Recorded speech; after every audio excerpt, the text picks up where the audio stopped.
상견례 자리에서 예비 시어머니가 꺼낸 말 한마디에 수님은 숟가락을 떨어뜨렸습니다. 짤그랑 하는 소리가 조용한 식당 안에 울려 퍼졌지요. 그리고 수님이 머릿속에서 20년 전 남편 장례식장의 기억이 불길처럼 타오르기 시작했답니다. 오늘 들려드릴 이야기는 황혼의 문턱에서 다시 마주친 아주 오래된 비밀의 이야기입니다. 수원 구도 신번화가 한켠에 20년째 같은 자리를 지키는 식당이 있었답니다. 낡은 목조 건물, 창문 틈으로 새어드는 10월의 찬바람.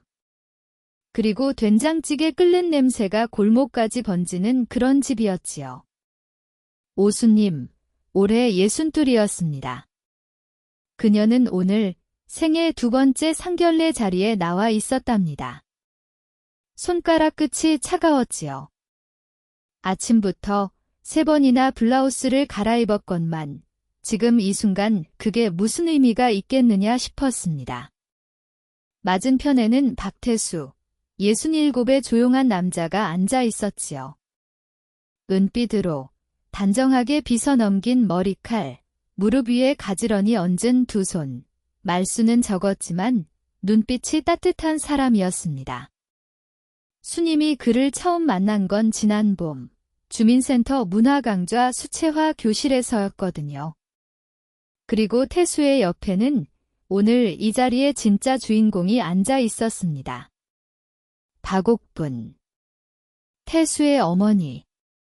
올해 88, 짙은 회색 한복을 단정하게 차려입고 옥 브로치를 가슴에 달고 오칠 지팡이를 의자 옆에 세워둔 그 노인은 처음 보는 순간부터 수님이 가슴 어딘가를 불편하게 했답니다. 웃고 있는데 차가운 사람. 눈이 웃지 않는 사람. 수님은 살면서 그런 사람을 몇 번 만나봤지요. 딸 오미란도 함께였습니다. 38, 엄마 걱정에 반차를 냈다고 했지요. 다리를 살짝 달달 떨면서 옆에서 휴대전화를 만지작거리다가도 엄마가 움직일 때마다 눈을 빛내는 아이였습니다. 수님은 속으로 생각했습니다. 잘 될 거야. 괜찮을 거야. 이 이야기를 제대로 풀어드리려면 오수님이라는 사람이 지금 이 자리에 오기까지 얼마나 긴 길을 걸어왔는지를 먼저 말씀드려야 할 것 같군요. 수님은 경기도 수원에서 넉넉하지 않은 집안의 셋째로 태어났습니다. 고등학교를 졸업하고 바로 일을 시작했지요. 처음엔 작은 봉제 공장 격리였고 23세 상가 건물관리 회사로 옮겼습니다. 그리고 거기서 오성철을 만났답니다. 오성철. 수님이 첫 남편. 크지도 작지도 않은 키에 웃을 때 눈이 가늘어지는 남자였지요. 5살 위였고 차분했고 손재주가 좋았습니다. 둘은 1987년 가을에 결혼했답니다. 미란이가 태어난 건 그 이듬해였고요. 살림이 넉넉하진 않았지만 수님은 행복했습니다. 연립주택 반지하 방에서 겨울이면 창문 아랫도리에 신문지를 댄 채 살았지만 남편이 퇴근해 문을 열 때 나는 발소리만으로도 가슴이 따뜻해졌거든요. 그런데 1999년 봄이 오기 전에 모든 것이 끝났습니다. 남편 오성철이 교통사고로 죽었습니다.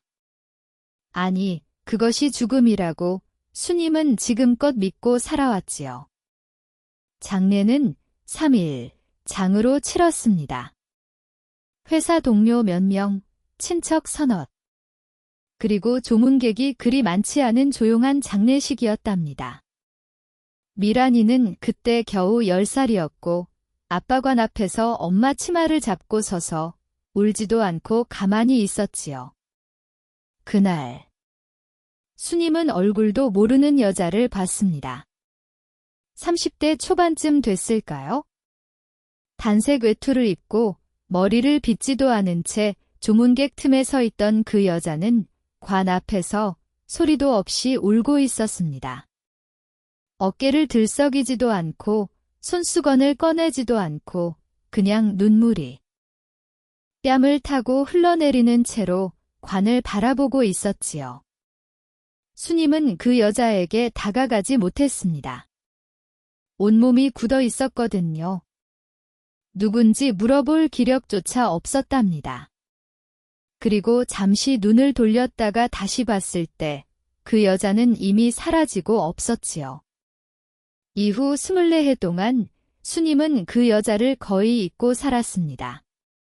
먹고 사는 게 너무 바빴거든요. 혼자서 미란을 키우며 회사 다니고 야근하고 주말에 부업으로 아파트 우편물 분류 일도 했습니다. 손가락 마디가 굵어지고 무릎이 시렸고 아침에 일어날 때 허리부터 먼저 삐걱거리는 몸이 되어서야 수님은 비로소 자신이 늙어 있다는 걸 알았지요. 미란이 결혼한 뒤 처음으로 혼자 밥을 먹던 날 밤이었답니다. 식은 밥에 참기름 한 방울 떨어뜨려서 된장찌개 하나 끓여서 혼자 상을 차려 앉았는데 문득 식탁이 너무 넓게 느껴졌지요. 그릇 하나, 수저 하나, 달각 소리가 이상하게 크게 들렸습니다. 그날 밤 수님은 오래 울었답니다. 과연 이 여자에게 다시 봄이 올 수 있을까요?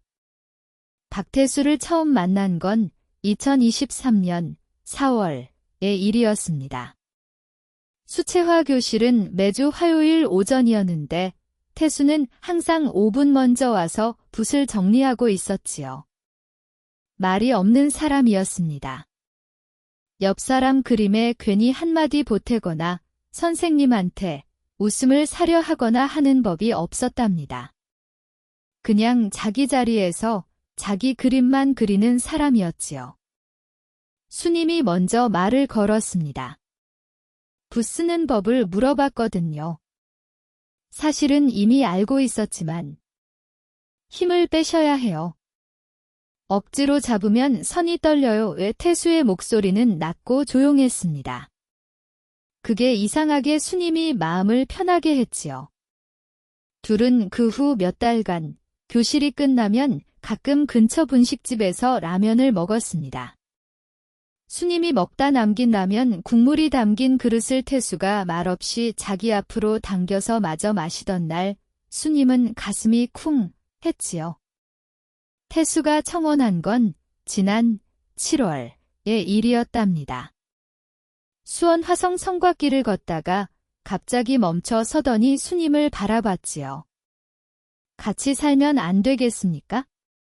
거창한 거 없이 그냥 아침에 같이 밥 먹고 저녁에 같이 자는 거요. 수님은 한참을 말을 못했습니다. 바람이 불었고 성벽 위의 풀이 흔들렸지요. 눈물이 날 것 같았는데 나오지는 않았습니다. 생각해 볼게요. 2달이 지나서야 수님은 대답했습니다. 미란이 등을 떠밀었거든요. 엄마, 행복해도 돼. 아빠는 엄마가 행복하길 바랄 거야. 그 말에 수님은 그렇게 마음을 굳혔답니다. 그러나 여러분, 운명이란 건 우리가 준비됐다고 생각할 때 가장 예상치 못한 곳에서 막아서는 법입니다. 상견례 날 10월 두 번째 화요일이었습니다. 식당은 수원 팔달구 인계동 골목 안 조용한 한식집이었지요. 수님이 고른 곳이었습니다. 오래됐지만 깔끔하고 시끄럽지 않고 음식이 정갈한 곳이었거든요. 넷이 마주 앉았습니다. 수님과 미란이 한쪽, 태수와 박옥분 어르신이 맞은편이었지요. 처음 30분은 무난했습니다. 어르신이 수원 사람이냐고 물었고 수님은 그렇다고 했습니다. 딸이 직장을 어디 다니냐고 물었고 미란이 또렷하게 대답했지요. 된장찌개 냄새가 구수했고 생선구이가 노릇노릇했습니다. 박옥분은 잘 먹지 않았습니다. 수저를 들었다 놨다 하면서 자꾸 수님을 바라봤지요. 마치 무언가를 가늠하듯이 한 번씩 훑어보는 그 눈길이 수님이 등줄기를 서늘하게 만들었습니다. 미란이가 옆에서 휴대전화를 내려놓고 물었지요. 어머님, 불편하신 데는 없으세요? 실내가 좀 따뜻한가요? 괜찮아, 이 짧은 대답이었습니다. 미소가 없었지요. 그러더니 박옥분이 숟가락을 상위에 내려놓으면서 아주 조용히, 아주 자연스럽게 이렇게 말했습니다. 수님 씨 첫 남편이 오성철 씨였죠. 수님이 숟가락이 그릇 안으로 떨어졌습니다. 짤그랑. 그 소리가 방 안가득 울렸지요. 미란이 고개를 번쩍 들었습니다. 태수는 눈을 살짝 내리깔았지요. 박옥분은 여전히 그 자리에서 아무 일도 없었다는 듯 식탁 위에 두 손을 얹고 있었습니다. 수님은 숨을 쉴 수가 없었습니다. 이 사람이 어떻게 그 이름을 알지 성철이라는 이름을 입 밖에 낸 적이 없었거든요. 태수에게도 첫 남편이 교통사고로 세상을 떠났다고만 했습니다. 이름까지는 말하지 않았지요. 그런데 이 노인이 첫 남편의 성과 이름을 어떻게 알고 있는 걸까요? 박옥분은 계속해서 웃고 있었습니다. 아랫입술을 살짝 다문 채 눈을 가늘게 뜨고 수님을 바라보는 그 표정이 마치 오래 기다린 무언가를 드디어 꺼낸 사람 같았지요. 오래전 일이라 혹시나 했는데. 맞군요. 그 말의 끝자락이 공기 중에 녹아드는 순간 수님이 머릿속에서 무언가가 터졌습니다. 20년 전 장례식장. 관 앞에 서서 소리도 없이 울던 여자.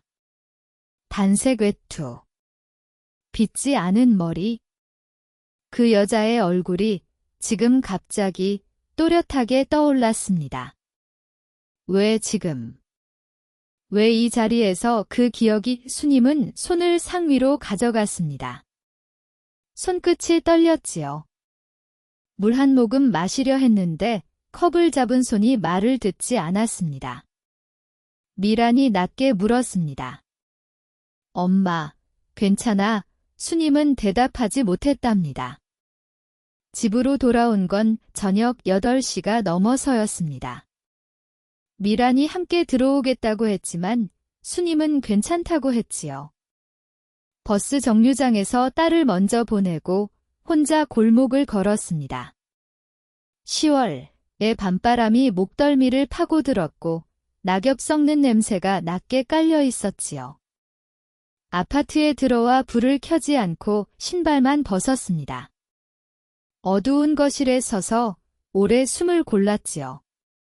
그리고 안방 장롱 맨 아래 칸을 열었습니다. 거기에는 오래된 상자 하나가 있었거든요. 두꺼운 종이 상자. 테이프로 여러 번 막아놓은 20년 동안 한 번도 열지 않은 오성철의 유품 상자였습니다. 수님은 바닥에 무릎을 꿇고 앉아 테이프 끝을 손톱으로 뜯기 시작했습니다.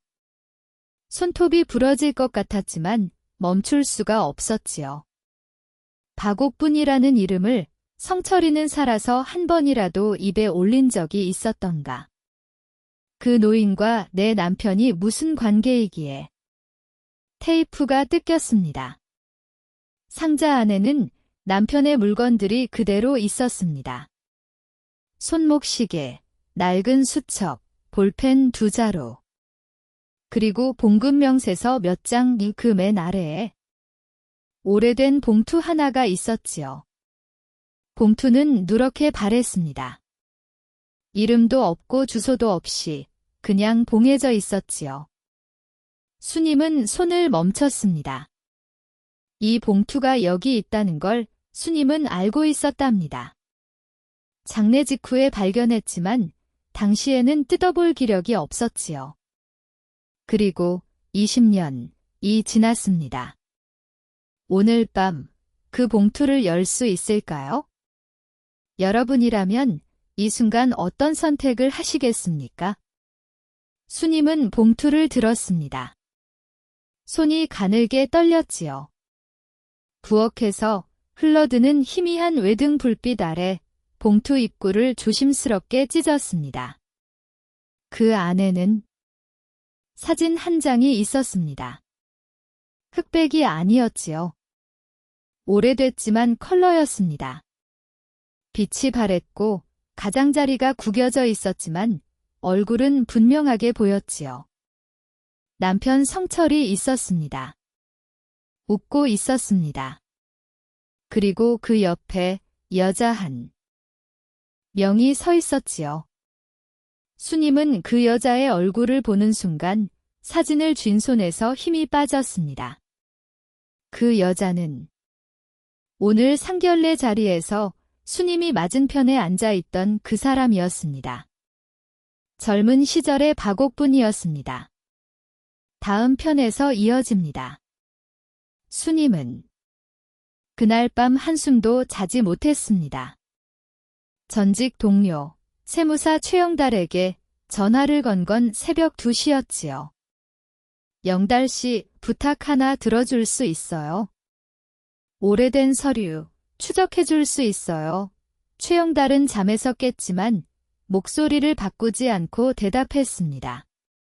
어디서 난 서류요? 남편 유품 상자에서요. 20년 전 거요. 다음 편에서는 수님이 전직 동료 최영달의 도움으로 20년 전 남편 오성철이 남긴 서류를 추적하기 시작합니다. 그 서류 안에 적힌 이름은 단 하나였답니다.